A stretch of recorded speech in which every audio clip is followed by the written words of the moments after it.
ओडिशा सरकार ने पुरी में बिजली क्यों काट दी, जिससे पूरा शहर पूरी तरह अंधकार में डूब गया? क्यों सभी सीसीटीवी कैमरे हटा दिए गए?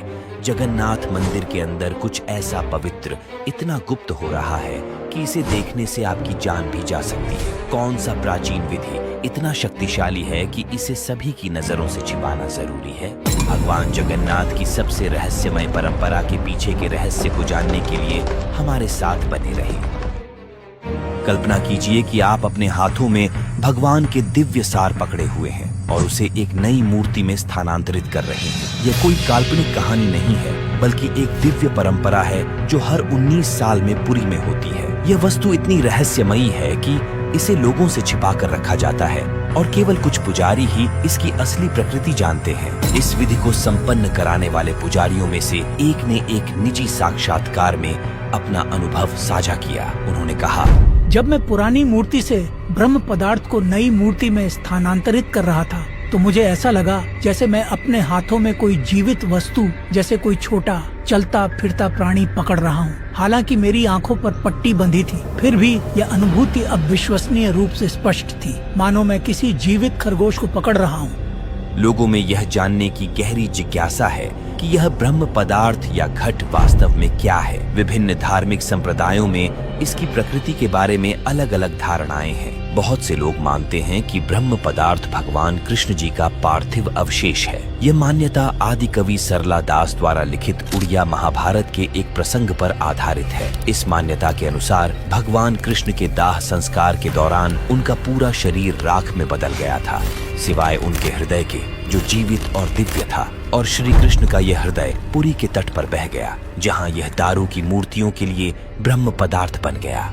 कुछ अन्य लोगों का दावा है कि ब्रह्म पदार्थ गौतम बुद्ध का दांत हो सकता है। श्रीलंकाई किंवदंतियों के अनुसार जब भगवान बुद्ध की मृत्यु हुई तो उनके अंतिम संस्कार भारत के कुशीनारा में चंदन की लकड़ी की चिता में किया गया था। उनके एक दांत को अरहत खेमा ने अंतिम संस्कार की चिता से पाया था और उन्होंने इसे राजा ब्रह्मदत्त को पूजा के लिए दे दिया। यह ब्रह्मदत्त के देश में एक शाही संपत्ति बन गई और इसे दंतपुरी शहर में रखा गया, जो वर्तमान में उड़ीसा के पुरी शहर है। समय के साथ एक धारणा बन गई कि जिसके पास पवित्र दांत अवशेष है, उसे उस भूमि पर शासन करने का दैवीय अधिकार है। दांत अवशेष को अपने कब्जे में लेने के लिए युद्ध लड़े गए।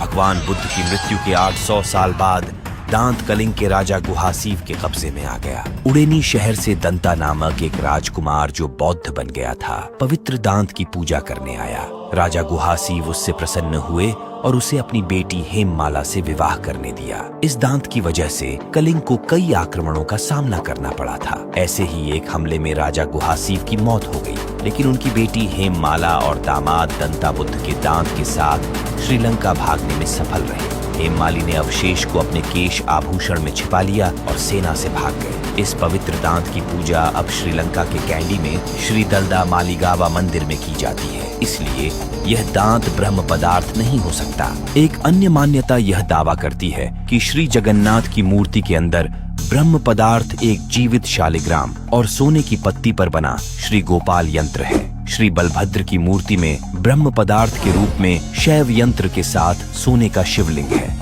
देवी सुभद्रा की मूर्ति में सोने की प्लेट पर बना भुवनेश्वरी यंत्र है और श्री सुदर्शन के ब्रह्म पदार्थ एक शालिग्राम और सोने से बना श्री नृसिंह यंत्र है। इनमें से किसी भी धारणा को सत्य साबित करने के लिए कोई अधिकृत कथन या स्पष्ट सबूत नहीं है, लेकिन माना जाता है कि यह वस्तु बहुत दिव्य है, पवित्र ऊर्जा से भरी हुई है, जो एक अदृश्य शक्ति से स्पंदित होती है। हमारे पिछले वीडियो में हमने नव कलेवर विधि के बारे में चर्चा किए थे, जिसमें हमने पवित्र नीम की लकड़ी से 3 देवताओं की मूर्तियां बनाने तक की विधि बताए थे। नई मूर्तियों के निर्माण के बाद उन्हें मुख्य मंदिर के अंदर अनसर पिंडी में लाया जाता है और पुराने देवताओं के सामने रखा जाता है। यह कार्य अत्यंत गोपनीयता के साथ किया जाता है और इस समय भगवान को देखने के लिए किसी को भी अंदर जाने की अनुमति नहीं होती है। घट परिवर्तन या ब्रह्म पदार्थ का परिवर्तन आषाढ़ कृष्ण चतुर्दशी की रात में पति महापात्रों द्वारा किया जाता है। जरा सब्र एक शिकारी जिसने आषाढ़ कृष्ण चतुर्दशी तिथि के दिन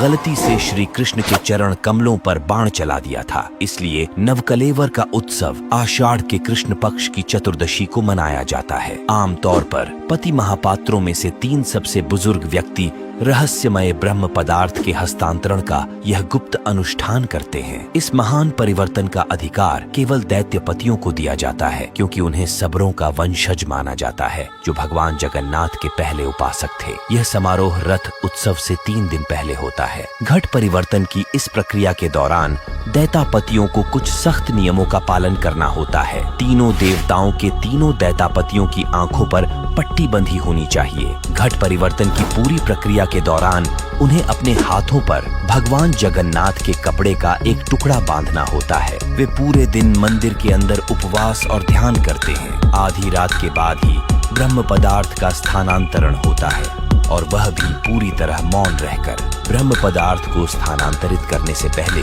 पुराने देवताओं को एक विशेष प्रसाद चढ़ाई जाती है, जिसे सर्वंग पंक्ति भोग कहा जाता है, जो पुराने देवताओं को अंतिम भेंट होती है। उसके बाद ही पुराने देवताओं से ब्रह्म पदार्थ को नए देवताओं में स्थानांतरित किया जाता है। एक बार जब ब्रह्म पदार्थ किसी देवता से निकाल दिया जाता है, तो उस देवता को मृत माना जाता है। फिर मृत देवता की मूर्ति को उस रथ पर लाद दिया जाता है, जिस पर संबंधित नए देवता को कोयली बैकुंठ में लाया गया था। फिर जगन्नाथ, बलभद्र, सुभद्रा और सुदर्शन की पुरानी मूर्तियों को कोयली बैकुंठ के भीतर एक गड्ढे में दफना दिया जाता है। इस क्रिया को पाताली कहा जाता है। प्रत्येक नवकलेवर में मूर्तियों को एक ही विशेष स्थान पर दफनाया जाता है, लेकिन दिलचस्प बात यह है कि पिछली दफन की गई मूर्तियों के अवशेष कभी भी गड्ढे में नहीं मिलते हैं। ऐसा लगता है जैसे वहां कभी कुछ भी नहीं दफनाया गया था। ये है भगवान के दिव्य चमत्कार। इस दौरान न केवल श्री मंदिर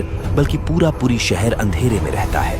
कहा जाता है कि अगर कोई भी बाहर से इस गुप्त विधि को देख लेता है, चाहे वह छत से हो या कहीं और से, तो उसकी मौत निश्चित है। इसलिए ओडिशा सरकार ने इस रात पूरे शहर में बिजली काटने का आदेश देते हैं। साथ ही मंदिर परिसर से सभी सीसीटीवी कैमरे को हटा दिया जाता है। ब्रह्म पदार्थ को पुराने से नए देवताओं में स्थानांतरित करने के बाद नई मूर्तियों को सोने के आभूषणों और पाट वस्त्र से सजाया जाता है। पूरी प्रक्रिया में 12 घंटे तक लग सकते हैं। दूसरे दिन की सुबह नए देवताओं को वेदी पर बैठाया जाता है। मंदिर की दैनिक दिनचर्या लगभग 58 दिनों के बाद फिर से शुरू होती है। नए देवताओं को सुगंधित फूलों की माला और नए वस्त्र दिए जाते हैं। भोग अर्पित किया जाता है और पूजा की जाती है। अभी भक्त फिर से मंदिर में प्रवेश कर सकते हैं। तीसरे दिन नए देवता रथ उत्सव के लिए मंदिर से निकलते हैं। नवकलेवर दुनिया भर से लाखों लोगों को पूरी आकर्षित करता है, और ये भारत के सबसे बड़े त्योहारों में से एक है। जैसे ही पवित्र अनुष्ठान समाप्त होता है और नए देवता अपना स्थान ग्रहण करते हैं, हमें एक बार फिर भगवान जगन्नाथ से जुड़े गहरे रहस्यों और कालातीत परंपराओं की याद आती है। अगर आपको यह वीडियो पसंद आया और आपने भगवान जगन्नाथ की दिव्य उपस्थिति को महसूस किया, तो कृपया हमारे चैनल को लाइक, शेयर और सब्सक्राइब करना न भूलें।